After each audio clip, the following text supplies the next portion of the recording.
విడియాడ మొదలెత్తు. శుక్రుడు ఉదయించెను, బృహస్పతి అస్తమించారు.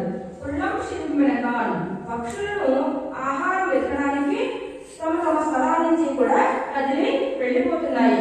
ఆ యొక్క పక్షులు ఆ కిరకిర రవాణా చేసుకుంటూ ఆ స్థలానికి వెళ్ళి ఆహారం కోసం వెళుతున్నాయి. కోదరి కడిరాయ్ తామర పుష్పముల సౌందర్యములు కొల్లగలిన నేత్రములు గల్గానా మనము కలిసిటకు గూడిన కాలము ఈ శుభదినము.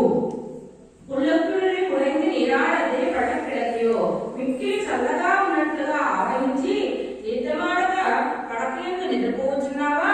కళ్ళం తలెందు కలందు కృష్ణుని గుణచేష్టములను నువ్వు ఒంటరిగానే స్మరించి కపటములు విడిచి మాకు కలుసుకుని మా గొస్సులో చేరవమ్మా అని చెప్పేసి చెప్తున్నారు.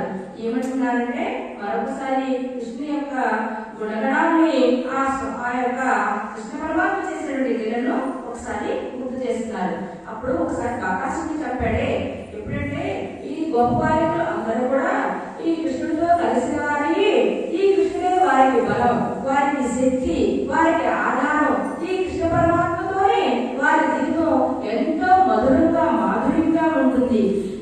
ఆ కృష్ణ పరమాత్మ ఒకసారి ఈ గొప్ప బాలికలు అందరినీ కూడా తీసుకుని అడవికి వెళ్తారు. వెళ్తే అక్కడ కంసుడు అనేక మంది రాక్షసులు పంపిస్తూ ఉంటాడు. పోతన్ని పంపించాడు, శకటాసుని పంపించాడు, రుణావర్తుని పంపించాడు, జయకాలను పంపించాడు, యమనార్జును పంపిస్తాడు, ఎంతో మంది అసురులను పంపిస్తాడు.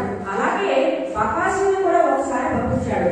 ఆ బకాసుడు అంటే కొంగ రూపంలో వచ్చాడనమాట. పెద్ద కొంగ తెల్లగా ఉంది.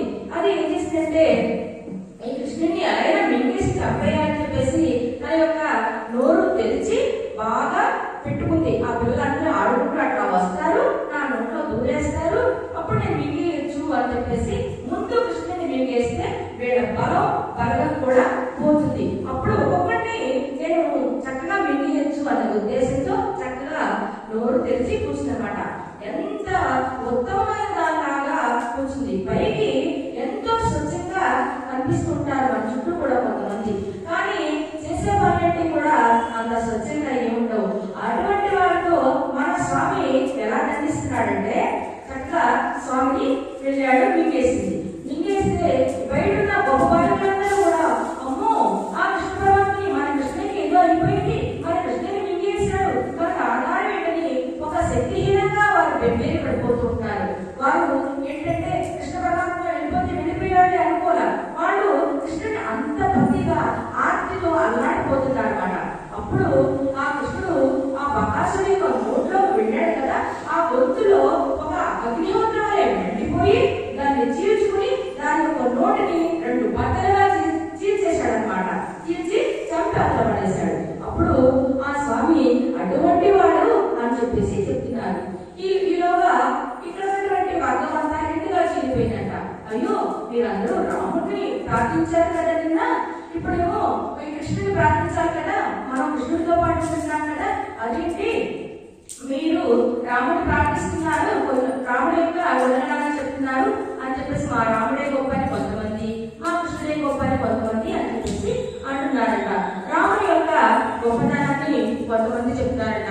మా శ్రీరామచంద్రుడు ఎంత గొప్పవాడో, జనస్థానంలో ఒకప్పుడు 14,000 రాక్షసుల్ని ఒక్కసారిగా బాణాలు ఆ వర్షం కురుస్తానే ఉంది, కానీ ఎప్పుడు బాణాలు తీసుకున్నాడో, ఎప్పుడు కోదండాన్ని సంధిస్తున్నాడో, ఎప్పుడు అసురుని చంపేస్తాడో తెలియదు, కానీ అసురుని గుట్టలందరూ కూడా అలా పడిపోతాయి, శవాలు మాత్రం కనిపిస్తున్నాయి. మా రాముడు అంత సమర్థవంతుడు అని చెప్పేసి రాముడు చెప్తుంటే ఇటు కృష్ణుడి యొక్క వర్గం వాళ్ళు ఏం చెప్తున్నారు, మా చిన్ని కృష్ణయ్య చిన్నప్పుడే పోతని చంపేశాడు, మా చిన్ని కృష్ణయ్య అమ్మకి 14 లోపాలను చూపించేశాడే, 14 బాణాలను కూడా ఆ తల్లి మన్ను తిన్నాడేమో అని చెప్పేసి నోరు తెరవేలా అంటే ఆ నోరు తెరిచి ఆ నోట్లో 14 పూర బాణాలని తనను యశోదమ్మను కూడా చూపించినటువంటి పుణ్యాత్ముడు మహాత్ముడు. యశోదమ్మ ఎంత భాగ్యవంతురాలో.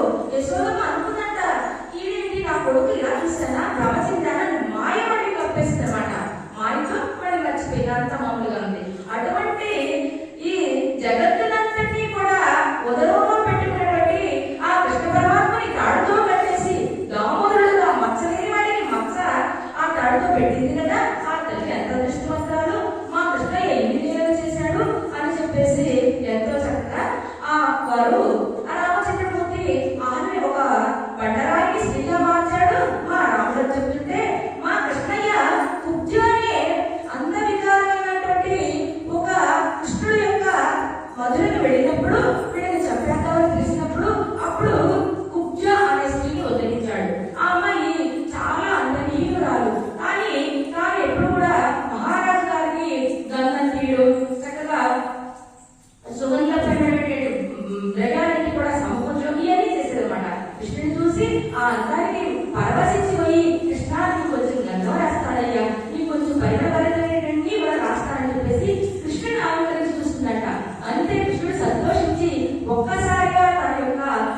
అబద్ధాలు పడలనే